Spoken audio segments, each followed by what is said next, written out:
Inna syamsa wal qamara ayatani min ayatillah la yankasifani li mauti ahadin wa la li hayati.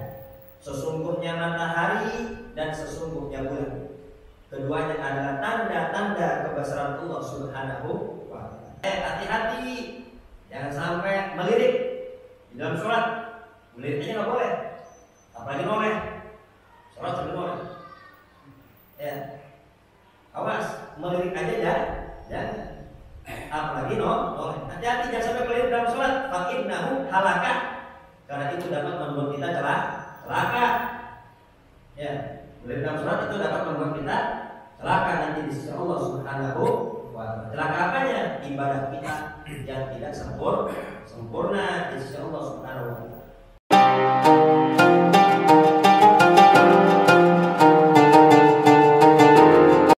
Bismillahirrahmanirrahim.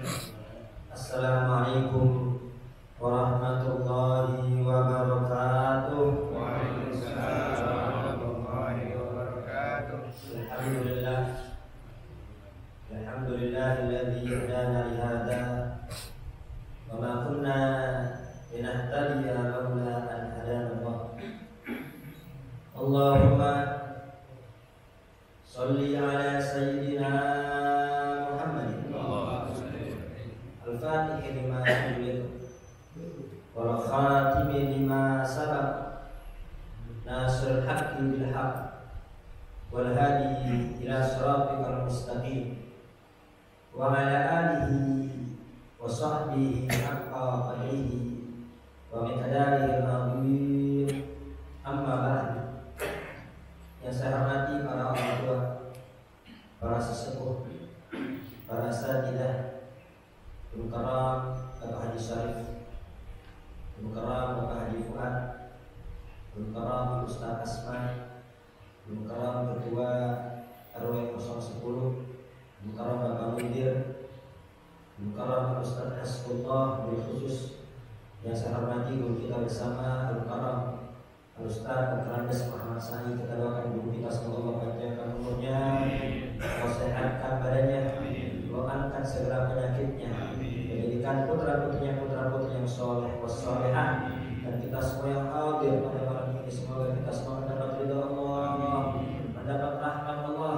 Semoga Allah ampuni segala dosa-dosa kita, baik yang besar maupun yang kecil, yang sengaja maupun yang tidak disengaja, yang zahir maupun yang batin. Semoga diampuni oleh Allah Subhanahu wa ta'ala. Allah ganti keburukan kita, kesalahan-kesalahan kita dengan kebaikan-kebaikan. Dan kita minta kepada Allah semoga dengan barokah hadir di majelis ilmu, bertambah usia, bertambah dekat dengan Allah, bertambah usia, bertambah takut kepada Allah, bertambah usia, bertambah semangat dalam ibadah, bertambah jauh daripada dosa, bertambah khusyuk di dalam berzikir, bertambah hikmat di dalam bertakarrub kepada Allah Subhanahu wa ta'ala. Semoga Allah Subhanahu wa ta'ala melancarkan urusan rezeki kita, memberkahi kehidupan kita, mengangkat segala permasalahan kita, diganti dengan ketenangan, ketenteraman, kedamaian, kebahagiaan, menjadikan putra-putri kita putra-putri yang soleh wassolehah, ahlul ilim, ahlul ibadah, jadi orang-orang yang takut kepada Allah Subhanahu wa ta'ala. Dan kita minta kepada Allah menurunnya kita pada malam ini dicatat sebagai amal soleh yang memudahkan kita untuk masuk ke dalam surganya. Amin, Allahumma amin. Sebelum kita mulai ta'lim kita, terlebih dahulu kita baca Al-Fatihah untuk mu'allif kitab dan untuk guru-guru kita yang sudah mendahului kita. Al-Fatihah Al-Imam Ibnu Hajar Al-Asqalani, saya Sulaiman An-Nuri, saya Ali bin Abbas Al-Maliki, bin Abdullah bin Al-Haddad, bin Surat Anwar bin Bukhari Gresik, Syekh Muhammad Syekh Muhammad Al-Jalani, Bagi Syekh Syarif bin Khalid bin Karam, bin Asad Samsul Arifin, Bagi Ihsan Dahab Syekh Al-Bantan, wa Imam An-Nawawi, wa Imam Al-Ghazali, Syekh Muhammad bin Hanbal, jadi awliya Allah Ta'ala menjaga Allah saya bagi Rasul jadi abaina wa mahatina di dajlah, wa sallallahu alaihi wasallam masjid al-mahmud bin Hidayah, wa Allahumma ya rabbi karim wa manakum hajar bin hadisnya wa kita sallallahu alaihi Nabi Muhammadin sallallahu Fatihah. A'udzubillahi minasyaitonir rajim. Bismillahirrahmanirrahim. Alhamdulillahirabbil alamin arrahmanir rahim maliki yaumiddin. Iyyaka na'budu wa iyyaka nasta'in. Ihdinas siratal mustaqim. Siratal ladzina an'amta 'alaihim ghairil maghdubi 'alaihim waladdallin. Hadirin jamaah yang dimuliakan Allah Subhanahu wa taala, kemarin malam sama-sama kita saksikan terjadi salah satu tanda-tanda kebesaran Allah Subhanahu wa taala, yaitu gerhana bulan. Sebagian orang melihat gerhana bulan hanya dianggap sebagai fenomena alam biasa, sehingga dia melihat gerhana hatinya sama sekali tidak sambung kepada Sang Pencipta. Dia hanya mengambil handphone, dia videokan, dia foto, dia bagikan, dan ditonton beramai-ramai. Namun bagi orang-orang yang beriman, ketika dia melihat gerhana, maka hatinya langsung teringat kepada Sang Pencipta, yaitu Allah Subhanahu wa taala. Yang mana gerhana bulan itu adalah salah satu min ayatillah, salah satu dari tanda-tanda kebesaran Allah Subhanahu wa taala. Apabila disebut ayatullah atau ayatillah, jangan kita berpikir hanya sebatas ayat-ayat Allah berupa Al-Quran. Ayat itu maknanya tanda. Ya, jadi tanda-tanda kebesaran Allah, tanda-tanda keberadaan Allah bukan hanya dengan adanya Al-Quran, tetapi tanda-tanda adanya Allah, tanda-tanda kebesaran Allah itu juga bisa kita ketahui dari alam semesta ini, bahkan dari diri kita. Sebagaimana Allah Subhanahu wa taala berfirman dalam Al-Quran, qala Allah Ta'ala fil Qur'anil Karim, Bismillahirrahmanirrahim, sanurihim ayatina fil afaq wa fi anfusihim hatta yatabayyana lahum annahu haq. Sanurihim ayatina, sir ditaswir, akan kami tunjukkan kepada mereka ayatina, tanda-tanda kebesaran kami. Jadi ayat-ayat Allah bukan hanya Al-Quran, akan tapi juga adanya alam semesta. Ya. Ayatina, tanda-tanda keberadaan kami, tanda-tanda kebesaran Allah fil afaq, di alam semesta, di anfusihim, dan di dalam diri mereka. Ya, di diri kita, adanya kita itu menunjukkan adanya Allah Subhanahu wa taala. Ya, sehingga menjadi jelaskan bahwasanya Allah itu adalah yang maha hak, yang maha benar. Dan ternyata gerhana bulan bukan hanya terjadi saat ini, akan tapi juga pernah terjadi pada masa Nabi besar Muhammad sallallahu alaihi wasallam ketika wafat putra beliau tercinta Ibrahim. Maka tak lama terjadi gerhana.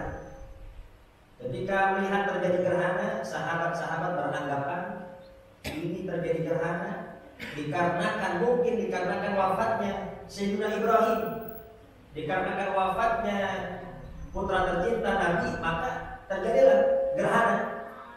Kemudian Nabi besar Muhammad sallallahu alaihi wasallam meluruskan pemahaman yang salah tersebut. Diluruskan oleh Nabi, inna syamsa wal qamara ayatani min ayatillah la yankasifani li mauti ahadin wa la li hayati. Sesungguhnya matahari dan sesungguhnya bulan, keduanya adalah tanda-tanda kebesaran Allah Subhanahu wa taala. Tidak terjadi gerhana, baik gerhana matahari maupun gerhana bulan, disebabkan wafatnya seseorang, dikarenakan wafatnya seorang tokoh, dikarenakan wafatnya seseorang yang istimewa, kemudian terjadi gerhana, tidak. Walali hayati, dan juga tidak terjadi gerhana dikarenakan hidupnya atau lahirnya seseorang, tidak. Tapi ini murni tanda-tanda kebesaran Allah Subhanahu wa taala. Dan Nabi Muhammad sallallahu alaihi wasallam apabila terjadi gerhana, beliau bertambah takutnya kepada Allah Subhanahu wa taala. Takut turun kiamat, takut turun murka Allah Subhanahu wa taala. Dia tadi besar Muhammad yang sholatnya hingga kakinya bengkak, yang maksum, tidak punya dosa, tapi ketika melihat gerhana, melihat langit mendung, gelap, bertiup angin, itu Nabi besar takut turun bala, takut turun musibah. Nah, kita yang banyak dosa, kita yang banyak salah, sebenarnya kita lebih berhak lagi untuk takut kepada Allah Subhanahu wa taala. Ya, jadi itu semua jadi pelajaran penting bagi kita semua, bahwasanya matahari dan bulan itu makhluk Allah yang besar. Saking besarnya hingga Allah jadikan surga. Allah berfirman dalam Al-Quran, wasyamsi wa duhaha, wal qamari idza talaha. Ya, demi matahari demi bulan Allah jadikan sumpah. Saking besarnya itu makhluk. Ya, akan tapi meskipun itu makhluk sangat besar, namun Allah Maha mampu, Maha mudah bagi Allah Subhanahu wa taala untuk menjadikannya gerhana. Ya, saking gedenya sampai ada orang yang beranggapan matahari itu Tuhan. Saking gedenya bulan, ada juga yang beranggapan bulan itu Tuhan, bersinar matahari. Ya, ketika matahari terbit dan ketika bulan terbit menyangka oh ini Tuhan. Ternyata terbenam. Ternyata hilang. Oh ini bukan tuh Tuhan. Saking gedenya orang nyangka itu Tuhan. Kan tapi Allah menunjukkan bahwasanya makhluk yang besar saja ya itu tunduk terhadap aturan Allah Subhanahu wa taala. Tunduk ya, tidak bisa dibuat gerhana dan juga nggak bisa menolak. Kalau makhluk yang besar saja mudah bagi Allah memadamkan cahayanya, cahaya tidak lagi bersinar. Lalu bagaimana dengan kita makhluknya yang kecil? Lalu bagaimana dengan kita manusia yang lemah? Maka lebih mudah lagi bagi Allah Subhanahu wa taala untuk membinasakan dan menghancurkan kita. Maka dari itu marilah kita kembali kepada Allah Subhanahu wa taala, bertobat kepada Allah Subhanahu wa taala, beristighfar, memohon ampun kepada Allah atas seluruh dosa-dosa kita. Hanya Nabi besar Muhammad ya, dalam hadis-hadisnya apabila terjadi gerhana mengajak umat untuk bertobat, memohon ampun kepada Allah. Jadi hendaknya kita bertobat dari semua dosa, baik dosa yang kecil maupun dosa yang besar, baik dosa yang zahir maupun dosa yang batin. Karena sesungguhnya tobat itu adalah langkah pertama untuk mendekatkan diri kepada Allah Subhanahu wa taala. Jadi barang siapa yang ingin dekat dengan Allah, ya karena semua orang bisa dekat dengan Allah. Jadi untuk dekat dengan Allah bukan hanya khusus untuk orang tertentu. Oh yang bisa dekat dengan Allah hanya kiai, yang bisa dekat dengan Allah ini hanya keluarga kiai. Oh tidak, semua diberi kesempatan yang sama oleh Allah Subhanahu wa taala untuk bisa mendekat kepada Allah. Dan langkah pertama bagi orang yang ingin mendekatkan diri kepada Allah ialah bertobat dari segala dosa. Dan Allah Subhanahu wa taala berfirman, "Innallaha yuhibbut tawwabina wa yuhibbul mutatahhirin." Sesungguhnya Allah mencintai at-tawwab. Ini bukan at-taib, tapi at-tawwab. Kalau taib tobat sekali, kalau at-tawwab senantiasa bertobat. Ya, kita bikin dosa tiap hari, kita maksiat setiap saat. Maka hendaknya tiap saat juga kita bertobat kembali kepada Allah Subhanahu wa taala. Jangan bosan-bosan bertobat selagi masih terus-menerus maksiat. Akan tapi terus-meneruslah bertobat hingga bosan maksiat. Jangan tobatnya yang kalahin. Cuma yang tobat besok juga kumat lagi. Urusan besok dah. Ya, urusan besok besok. Kita juga nggak tahu besok masih banyak umur apa tidak. Yang penting sekarang kita kembali tobat sama Allah dan minta Allah cabut dari keinginan untuk berbuat maksiat. Urusan besok serahkan kepada Allah Subhanahu wa taala. Jadi jangan tobatnya yang dikalahkan, tapi maksiatnya yang dikalahkan. Ya, hendaknya terus-menerus bertobat hingga bosan maksiat. Jangan terus-menerus maksiat, bosan tobat. Jangan dibalik seperti itu. Ya, dan Allah cinta kepada orang-orang yang senantiasa bertobat kepada Allah Subhanahu wa taala. Bahkan Nabi besar Muhammad sallallahu alaihi wasallam memberi kabar gembira, "At-taibu minadz dzambi kaman la dzamba lahu." Orang yang bertobat dari suatu dosa bagikan orang yang tidak pernah berbuat dosa. Ya. Jadi pada kita masing-masing ya, ingat-ingat dosa-dosa kita. Nggak usah kita nyari-nyari dosa-dosa orang. Ya, nggak usah nyari-nyari kesalahan orang. Jangan hidup di dunia kayak wasit, mondar-mandir, kesana kesini cuma nyari kesalahan orang, sehingga lupa sama kesalahan sendiri. Ya. Ada orang berbuat salah, mungkin aja dia bertobat dan sudah diampuni oleh Allah Subhanahu wa taala. Nah, urusan kita nih, bagaimana dengan dosa-dosa kita? Bagaimana dengan kesalahan-kesalahan kita? Udah ditobati belum? Udah istighfar belum? Udah minta ampun belum kepada Allah Subhanahu wa taala? Dan ketahuilah, anna taubata, sesungguhnya tobat la tasihu biduni tarkid dambi, itu enggak sah tanpa meninggalkan dosa. Ya. Nah, aku tobat tapi masih terus-menerus berbuat dosa, itu belum tobat namanya. Ya. Meninggalkan dosa wan nadami ala fi'li, dan nyesal udah melakukan ini. Dan nyesal. Kapan nyesalnya? Setiap ingat nyesal. Ya Allah, kenapa ya dulu lakuin itu? Ya Allah, kenapa bisa kepleset di jalan itu? Terus menerus nyesal. Bukan berarti bangga. Saya mah udah puas sekarang. Ya, yang orang-orang udah saya kerjain, sekarang tinggal tobatnya doang. Itu belum tobat namanya. Dia bangga dengan dosanya. Ya, seharusnya setiap dia ingat dosa dia menyesal. Wal azmi ala alla taquda ilaihi ma istah, dan bertekad selama hidup enggak mau mengulanginya lagi. Ya, tentunya la haula wala quwata illa billahil aliyyil azim. Ya, tidak ada daya untuk meninggalkan maksiat. Kita enggak punya daya untuk meninggalkan maksiat. Dan kita enggak punya daya untuk meninggalkan hal-hal yang dilarang oleh Allah. Kenapa? Karena hawa nafsu ini selalu mengajak kepada keburukan. Ya, setan selalu menggoda kita. Wala quwata, jadi tidak ada kekuatan untuk berbuat taat. Karena hawa nafsu ini sangat malas, sangat berat untuk berbuat taat, dan sangat gemar untuk berbuat maksiat. Illa billah ay bi'aunillah, tanpa pertolongan Allah. Jadi kita minta kepada Allah semoga dikasih semangat ibadah. Minta Allah semoga dimudahkan untuk meninggalkan maksiat. Ya, mengadu kepada Allah, curhat kepada Allah. Allah, dosa satu ini ya Allah, ini berat sekali untuk saya tinggalkan. Tolong ya Allah, berikan saya kekuatan agar saya bisa meninggalkan. Ya Allah, ini ketaatan yang satu ini ya Allah berat bagi saya untuk terjadi. Tolong ya Allah, berikan kemudahan bagi saya. Ini jangan sampai nanti di akhirat orang kebagian pahala dikarenakan kebaikan tersebut saya tidak kebagian. Jadi kita minta kepada Allah kekuatan untuk ibadah dan kemudahan untuk meninggalkan maksiat. Wa litaqib as-sadiqi ala batul, dan bagi orang yang benar-benar tobat itu ada tanda-tandanya. Yang pertama, riqatul qalbi, hatinya lembut, enggak keras hatinya, mudah mendengar, mudah menerima nasihat. Ya. Adapun orang yang hati keras, sulit untuk mendengar nasihat, ya itu berarti belum benar-benar tobat. Ya. Udah nggak usah nasihatin gua, urusin aja dosa lu. Nah, itu berarti apa? Itu orang hati keras, belum benar-benar bertobat.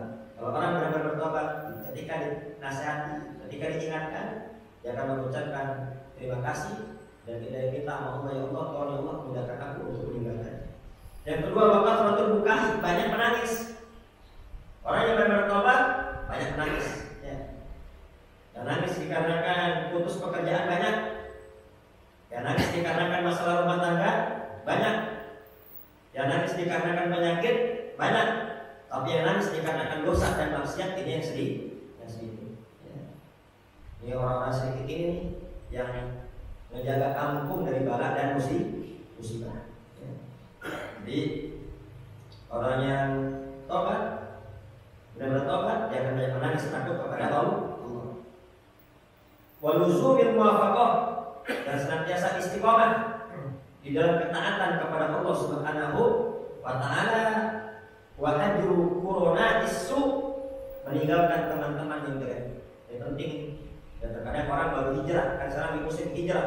Ya, hijrah, dia udah hijrah. Dapat sebulan 2 bulan kumat lagi tuh. Kenapa? Salah pergaulan. Ketika dia masih bergaul dengan orang-orang yang suka berbuat dosa, maka dia akan terjatuhlah. Harus jauhkan itu semua. Wa mawaqil mukhalafah, dan tempat-tempat dulu dia berbuat dosa itu juga harus tempat-tempat maksiat juga harus dijauhi. Ketika kita ingin jalan ke tempat maksiat, coba pikir, kalau mati di sini kira-kira di mana ini?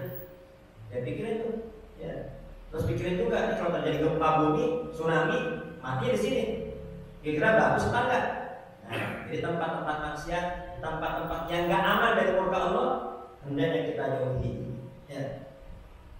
Dan juga di sisi Habib Abdullah Anda mengajak kita semua ya menjauh dari maksiat, baik maksiat besar maupun maksiat kecil, sebagaimana kita menjauh dari api yang sangat panas. Kalau ada api yang sangat panas, ya tentunya kita menjauh. Jadi kebakaran, keluar apa tidak? Keluar kita. Demikian pula menjauhlah dari dosa. sebagaimana kita menjauh dari api yang sangat panas. Sesungguhnya api dunia itu tidak seberapa dibandingkan api akhirat. Dan larilah dari dosa sebagai lari daripada air yang sangat dalam. Ya, ada tsunami, jadi kita akan lari. Takut, ya, demikian pula hanya kita takut dengan dosa, melebihi kita takut dengan tsunami. Dan takutlah dengan dosa sebagaimana takutnya kita terhadap makanan yang beracun. Kalau makan beracun, ya kita nggak mau. Ya, demikian pula hendaknya kita menjauh dari dosa sebagaimana kita menjauh daripada hal-hal yang membahayakan. Dan di sini Nabi adalah hendak mengajak kita semua untuk kita jadi taubat, senantiasa memperbaharui taubat. Yang hari taubat itu, jadi taubat bukan hanya kalau ingat doang, taubat bukan hanya kalau berbuat dosa saja, enggak. Tiap hari, tiap saat kita harus memperbaharui taubat kita. Kenapa? Karena dosa kita banyak. Ya. Dan manusia memang tempatnya salah dan lupa. Manusia tempatnya khilaf. Ya, siapapun dia, selama dia bukan nabi, ya, itu baik dosa zahir, dosa batin, ya terkadang dia terjatuh lagi tuh. Makanya seistiqomah apapun seseorang, setaat apapun seseorang, sebanyak apapun ibadahnya, dia tetap tiap saat, tiap hari untuk memperbarui taubatnya kepada Allah Subhanahu wa Ta'ala. Kenapa? Karena manusia nggak kosong daripada dosa, baik dosa zahir maupun dosa batin. Dan jangankan kita, Nabi besar Muhammad SAW saja yang nggak punya dosa, beliau bersabda, wallahi inni la astaghfirullah wa atubu ilaih fil yaum akthar min 70 marrah. Fi riwayat ini marrah. Demi Allah, sesungguhnya aku beristighfar dan bertobat kepada Allah setiap hari lebih daripada 70 kali. Dalam riwayat lain lebih daripada 100 kali. Ya, sebetulnya ini bukan makna pembatasan, bukan berarti istighfar Nabi hanya 70 atau hanya 100. Ini menunjukkan banyak, ya, saking banyaknya nggak terhitung. Ya, di tempat ini mungkin 70. Pindah lagi bisa ada acara tuh 100 kali. Ya belum tentu di tempat lainnya ya istighfar lagi. Itu yang tidak terhitung. Nabi yang maksum saja yang hari selalu beristighfar dan memperbarui taubatnya kepada Allah Subhanahu wa Ta'ala. Ya. Terlebih lagi tengah malam, ya, di tengah malam, ya, terutama di waktu sahur, ya, hendaknya kita perbanyak istighfar, memohon ampun kepada Allah Subhanahu wa Ta'ala. Nabi besar Muhammad bersabda, "Man lazimal istighfar, ja'alallahu lahu min kulli hammin faraja." Barang siapa yang senantiasa istighfar, maka akan Allah jadikan segala kesumpahannya itu akan dilapangkan oleh Allah Subhanahu wa Ta'ala. Min kulli dhiqin makhraja, segala kesulitannya akan diberikan jalan keluar. Ya. Segala kesulitannya akan diberi jalan keluar. Kalau kita ada masalah, gak usah kebanyakan mikir, stres nanti. Ya. Karena kita semua diukur sama akal kita nggak nyampe. Ukurnya sama iman, ya, ukur sama iman. Karena kekuatan Allah, kemahakuasaan Allah ini tidak terbatas. Jadi serahkan kepada Allah. Jangan banyak mikir. Ada masalah kebanyakan mikir, stres. Tapi perbanyaklah istighfar. Dengan istighfar, semua masalah akan dibereskan oleh Allah Subhanahu wa Ta'ala. Dan tidak sampai di situ, wa razaqahu min haitsu la yahtasib. Akan Allah berikan rezeki dari segi yang tidak disangka-sangka. Kesumpahannya akan dilapangkan, kemudian kesempitannya akan diberikan jalan keluar, akan diberikan solusi, dan tidak hanya itu, dikasih rezeki yang tidak disangka-sangka. Ya, biasanya kalau rezeki tidak disangka-sangka ini gede biasanya. Ya, biasanya lebih gede daripada biasanya Allah menyangka. Ya, nggak nyangka dapat segini nih. Akhirnya itu dikatakan memperbanyak istighfar.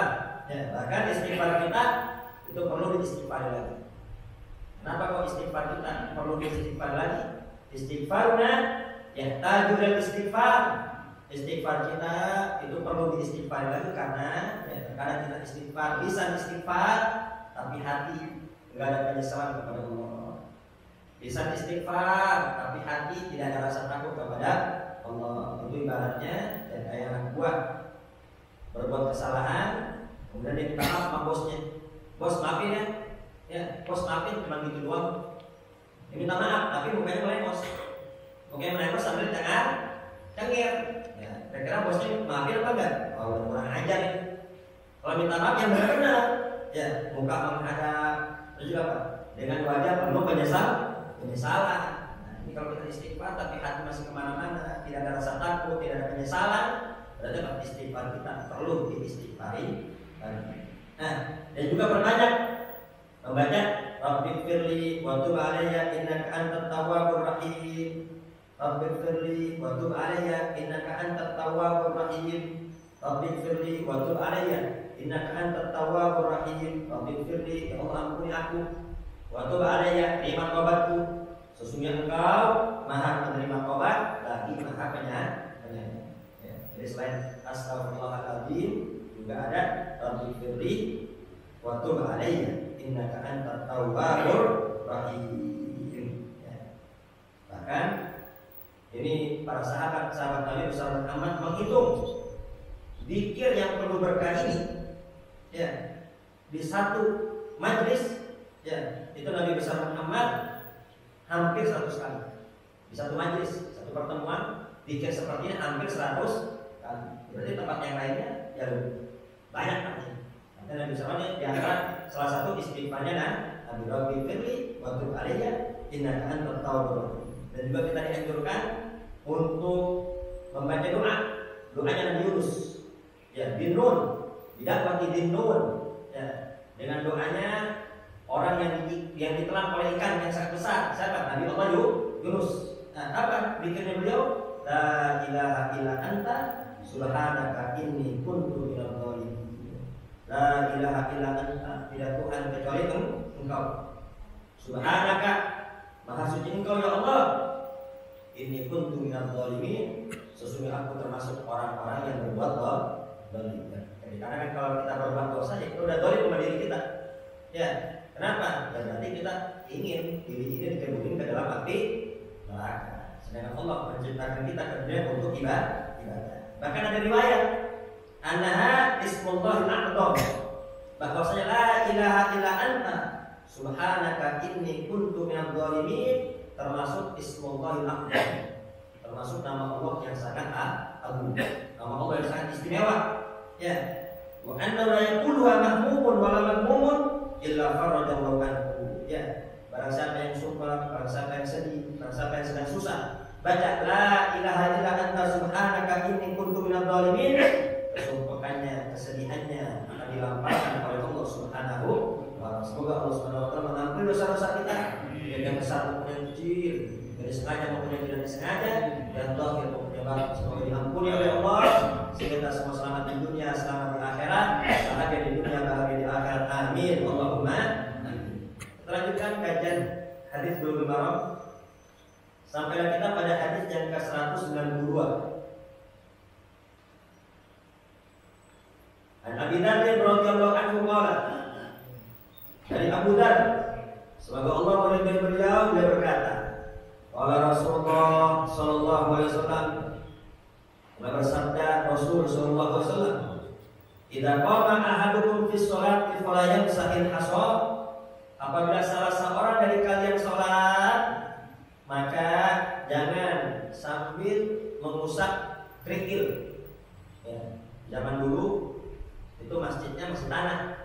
Ya, ketika sujud nempel kerikil sini, nempel debu. Nah, jangan sampai lagi sholat sambil mengusap kerikil. Demikian pula kita. Karena kalau karpetnya jarang dicuci itu juga apa? Kita sujud bangun apa? Ada batu-batu kan kecil. Nah, kata Nabi, apabila salah seorang dari kalian sholat, jangan sambil mengusap kerikil. Fa inna rahmata tuwajihuhu, karena sesungguhnya rahmat Allah sedang menghadap kepada dia. Ya, rahmat Allah sedang menghadap kepada kita. Kita sedang mendapat rahmat Allah, jangan usap-usap ke rahmat. Ya. Rawahul khamsah bisnadin sahih wa zada Ahmad wahidatan audan. Seandainya harus mengusap cukup sekali, jangan lebih daripada sekali. Ya. Al-mana ijmali mana secara global ya rusul syari'ul hakim al-ilzam al-khusul fi shalah. Jadi syariat ya menganjurkan kita semua hendaknya senantiasa khusyuk dalam sholat. Dari takbir sampai salam, usahakan untuk khusyuk. Wa yanha an kulli ma yushghilu bal musalli fiha hatta al-asaf fi mawdi'is sujud. Dan agama melarang, ya, dan agama melarang dan memerintahkan kepada kita semua untuk meninggalkan semua yang dapat membuat hati kita lalai.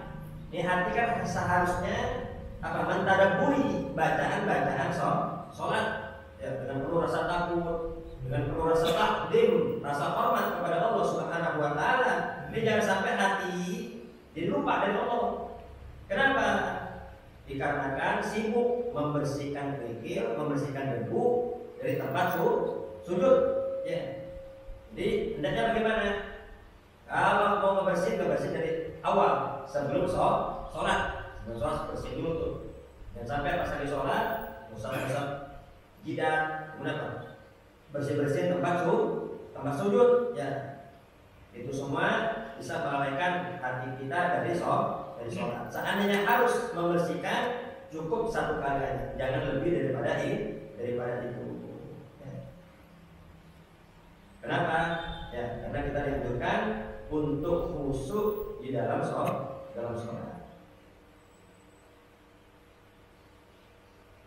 Dan di sini disebutkan fiqhul hadis. Pelajaran yang dapat kita ambil dari hadis ini, yang pertama, mazidu rahmatillah al-musalli. Ketika orang sholat, itu dia mendapat rahmat Allah yang begitu banyak. Ketika kita sholat, kita mendapat rahmat Allah yang sangat banyak.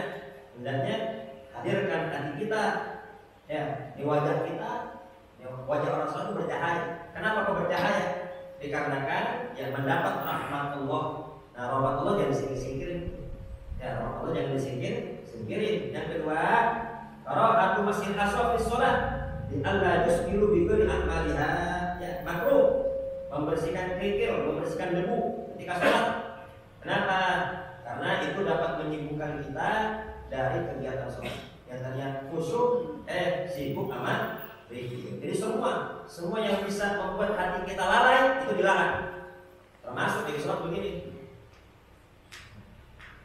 Ya, ada nggak begitu? Sholat gitu jari. Itu juga nggak boleh itu. Ya. Ini apa? Dapat memalingkan kita daripada kekhusyuan. Aturan hati fokus dengan bacaan sholat. Ya. Anggota tubuh kita dianjurkan untuk wudu, untuk tenang. Ini malah bunyi-bunyiin. Ya. Ada juga yang leher. Rokok. Ya. Kalau mau bunyiin dari sebelum sholat. Juga kita pinggang karena ke kiri dan gelan dengan ya. Jadi semua yang bisa melalaikan kita dari sholat hendaknya kita hindari. Ya, jadi hadis maknanya bukan hanya membersihkan debu dari jidat saja yang dilarang. Semua pokoknya kegiatan yang bisa membuat kita lalai dalam sholat itu juga dilarang. Kalau udah begini-begini juga kan Pak, pikir yang lain gak khusyuk, ganggu juga yang seperti itu.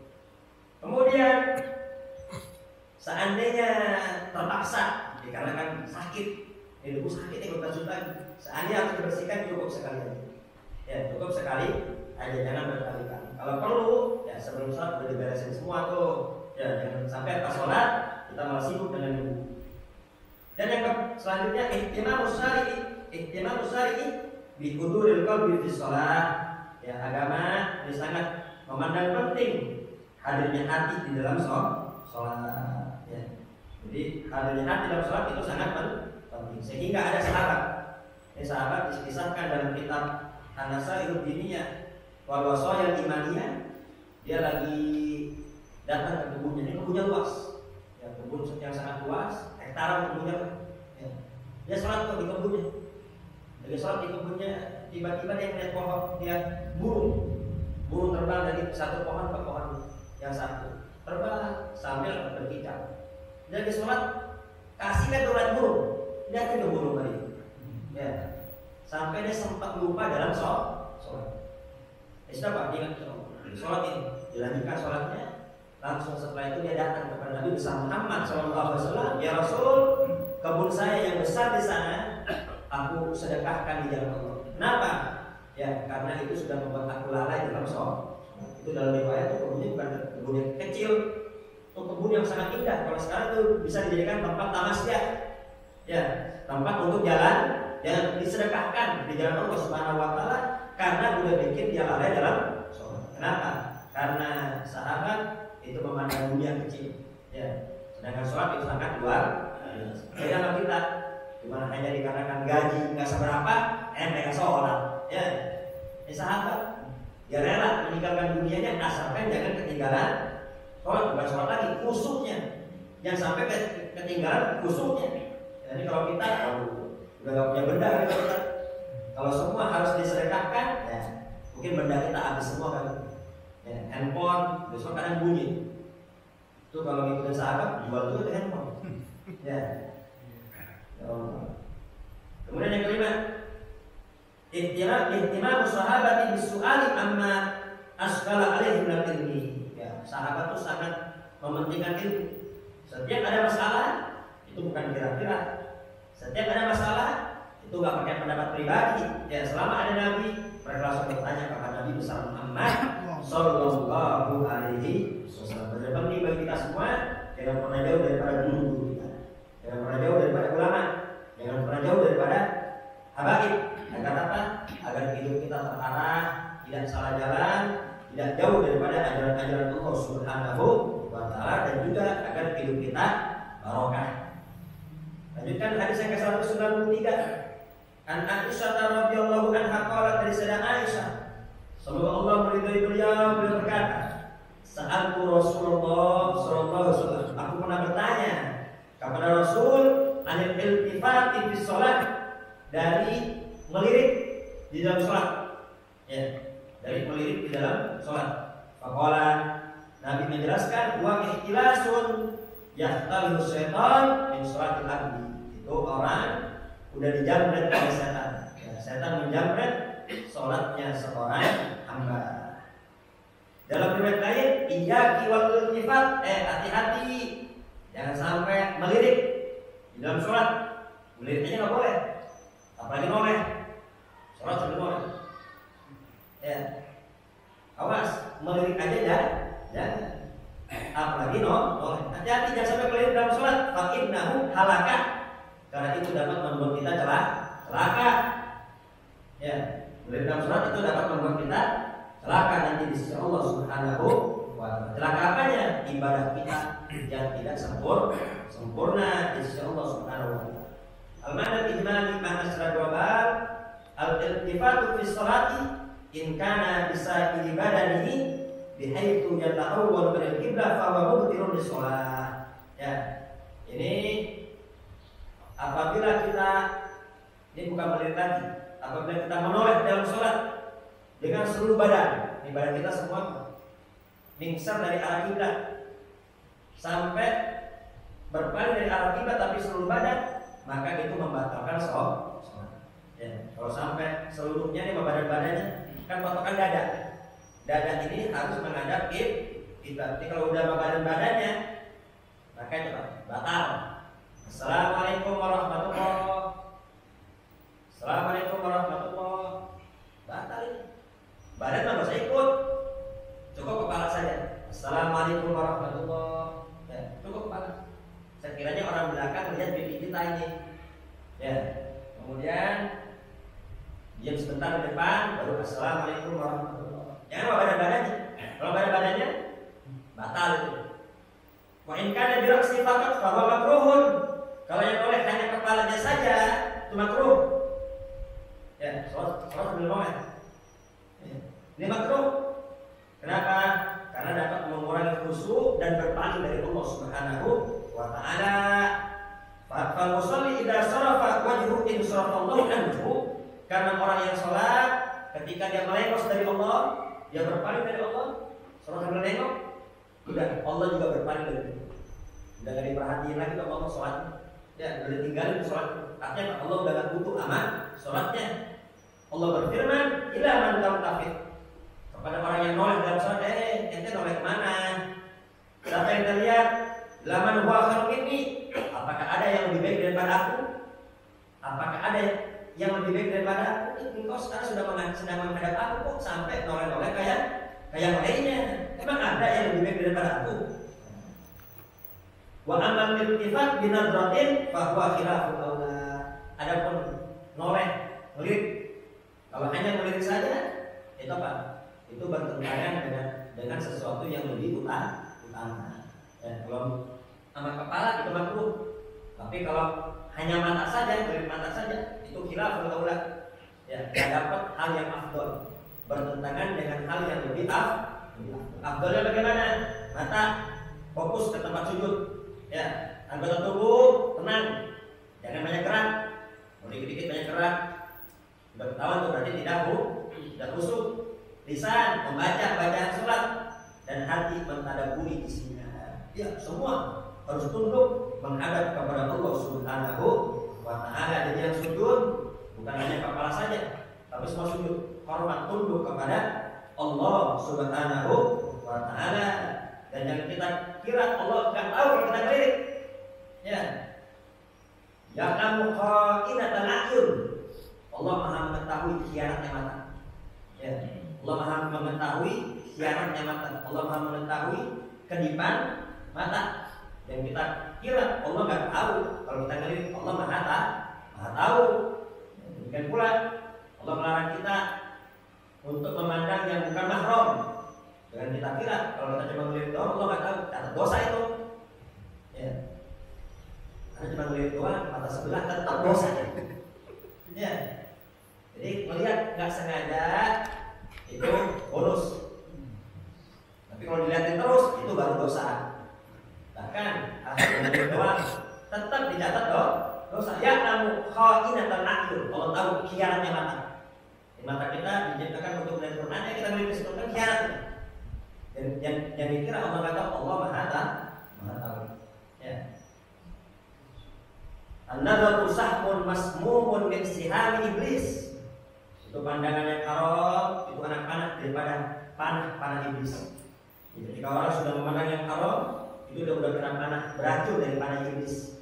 Ya, orang kena panah beracun macam-macam tuh. Ada yang langsung mati, ya, tubuhnya lemah, langsung mati tuh dia. Tapi yang tubuhnya agak kuat, matinya tak sakit-sakit dulu, baru nanti mati. Sama itu, ya. Memandang pandangan yang haram, ada juga yang langsung terjatuh pada perzinahan. Dikarenakan memandang haram, jatuh kepada perzinahan. Ya, tahu banyak orang dikarenakan nonton film porno, akhirnya apa? Langsung berzina. Bahkan ada juga yang ngintip keluarnya diintip. Padahal itu kalau berkeluarga itu gak ada nafsu. Ya sama orang tua gak ada nafsu, sama adik gak ada nafsu, tapi disebabkan nonton film porno, akhirnya apa? Keluarga sendiri diintip. Bayangin. Bahkan ada juga ya bapak yang makan anaknya. Kenapa? Udah rusak. Ini sudah rusak. Ada yang kena panah racun iblis, ada yang langsung jatuh pada perzinahan. Ada juga nanti, ya, imannya masih kuat tuh, terkikis, akhirnya apa? Zina juga jatuh. Ya. Jadi ini aturan Allah, hendaknya harus kita ikuti. Ya. Kenapa? Karena Allah yang Maha tahu akan ciptaannya. Oh, enggak, saya cuma teman doang dan lain sebagainya. Ya. Itu nanti lama-lama akan terjatuh kepada hal yang demikian. Alhamdulillah dari. Nah, jadi intinya yang kita kira ketika kita sholat kita ngelirik saja, Allah nggak tahu, Allah Maha tahu. Udah kurang kesempurnaan pahala sholat kita. Fikir dari hadis ini adalah damul iltifat fi sholat. Itu melirik dalam sholat itu hal yang hina. Jadi bukan nggak ada yang hal biasa, melirik itu hal yang hina. Wa qara'atuhu fal musalli idza tafata fi sholatihi yarfa'u bi syaitan. Ya, itu hal yang dibenci. Kenapa? Karena orang yang sholat ketika dia melirik berarti setan sudah menang. Ya, setan sudah berhasil tuh. Ngapain? Membuat dia lupa dan lalai dari sholat. Disebutkan oleh Nabi, yahtal syaitan min sholatil abdi. Jadi setan itu nunggu. Ketika kita takbir, ditunggu setan di kapan lalainya. Ya. Ketika lalai, melirik, itu orang berarti udah dijamret oleh setan. Ya. Jadi intinya melirik dalam sholat itu hal yang tercela. hal yang tidak bagus. Ya. Intinya kalau masih mata saja, ya ini memang tidak membatalkan sholat, tapi itu hal yang tidak bagus. Kalau kepala, memang kepala juga tidak batal, tapi makruh. Ya, kalau udah badan-badannya di dada berpaling dari kiblat, maka sholatnya batal. Berapa menit lagi? Ada 3 menit. Hadis yang ke-194, An Anas radhiyallahu anhu qala, dari sana Anas, semoga Allah meridai beliau berkata, qala Rasulullah sallallahu alaihi wasallam, telah bersabda Rasul sallallahu alaihi wasallam, "Idza kana ahadukum fi sholati," apabila salah seorang kalian salat, innahu yunaji rabbah, sesungguhnya ketika dia salat dia sedang bermunajat kepada Allah Subhanahu wa taala. Ya, fala yabsuqanna baina yadayhi wala an yaminihi, hati-hati ketika salat jangan meludah ke depan. Oke, dulu masih tanah. Ya. Itu orang-orang Badui, orang-orang gunung yang masih masa jahiliyah dulu. Karena masih tanah, karena sholat sambil meludah. Ketika sholat jangan meludah ke depan dan jangan juga meludah ke arah kanan. Walakin an shimali tahta qadami. Kalau mau meludah ya ke kiri dan di bawah kaki, jangan di depan. Nah ini dulu kondisinya masih tanah haus, jangan tidur nih. Yang tidur nih salah paham, terus meludah ke kiri. Ya, karena kaki temennya, kamu udah aneh. Ini ente gak belajar ilmu sih, ente yang tidur. Ya, sekarang udah karpet, yang udah karpet ini. Ya, pakai tisu. Ya. Jadi di sini ini dulu gambaran karena masih tanah. Nah, makna secara global sholat itu adalah miqrajul ruh ila mustawal a'la wa yaqamuna. Ketika kita sholat, ini ruh kita sedang miqraj menghadap kepada Allah Subhanahu wa taala. Dan kiblat itu ada syiar-syiar Allah yang harus kita agungkan. Kiblat Ka'bah itu syiar yang harus kita agungkan. Jangan sampai kiblat kita meludah ke arah kiblat. Kenapa? Karena itu arah yang sangat kita hormati. Ya. Dan juga jangan meludah ke arah kanan. Kenapa? Karena di arah kanan ada malaikat penjaga. Jangan meludah ke arah kanan. Ke arah kanan ada malaikat penjaga. Kalau harus meludah ke arah kiri. Ya. Jadi jangan salah paham. Ada orang sebujain kiri. Atau tahta qadami, atau kalau mau meludah di kaki kita, di bawah kaki kita, jangan ke arah kiblat. Bahkan Abu Yazid Al-Bustami ketika dia mendengar itu ada wali, ya ketika ada wali dia dia lagi berkunjung ke satu kampung, dia dengar wali di kampung ini di mana? Oh di situ. Tabarukan ya. Saya Al Bustami tabarukan, pengen datang ke wali tersebut. Pas sudah ditunjukkan, udah dekat, udah ketemu nih, udah jalan jauh-jauh, udah ketemu itu walinya. Ya, yang itu. Nah, kebetulan pas pengen masuk ke masjid, ya udah tiba waktu sholat di ini syekh yang dianggap wali ingin masuk masjid, ternyata meludah ke arah kiblat. Dia meludah ke arah kiblat. Itu Abu Yazid langsung pulang. Udah tiba bukan wali. Kenapa? Dia nggak berhadap dengan adabnya Rasulullah. Gak mungkin dikasih rahasianya Rasulullah. Gak mungkin wali Allah. Gak mungkin wali Allah gak punya adab. Itu baru mudah doang. Apalagi sampai melanggar syariat. Kalau sampai melanggar syariat, ya udah beres. Ya, tahu nggak benar? Saya masih duduk. Tahu menghina Al-Quran, masih dibela-bela. Udah kafir mau bela Al-Quran masih dibela-bela. Itu yang dia bukan wali. Ya, mungkin sepintar apapun itu bukan wali, nggak mungkin wali melanggar syariat. Jangan kan melanggar, berhadap aja, pasti berhadap dengan syariat. Baik, semoga kita semua dijaga oleh Allah Subhanahu wa taala, menjadikan kita ahli salat, ahli zikir, ahli ibadah, menjauhkan kita semua daripada dosa dan dosa, dan Allah ampuni semua dosa-dosa kita, sehingga kita semua selamat di dunia, selamat di akhirat, bahagia di dunia, bahagia di akhirat. Al-Fatihah.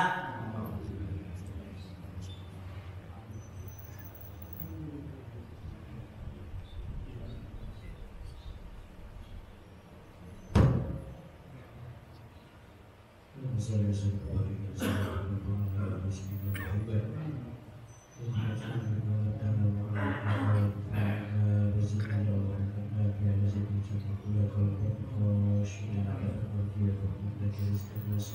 Alhamdulillah.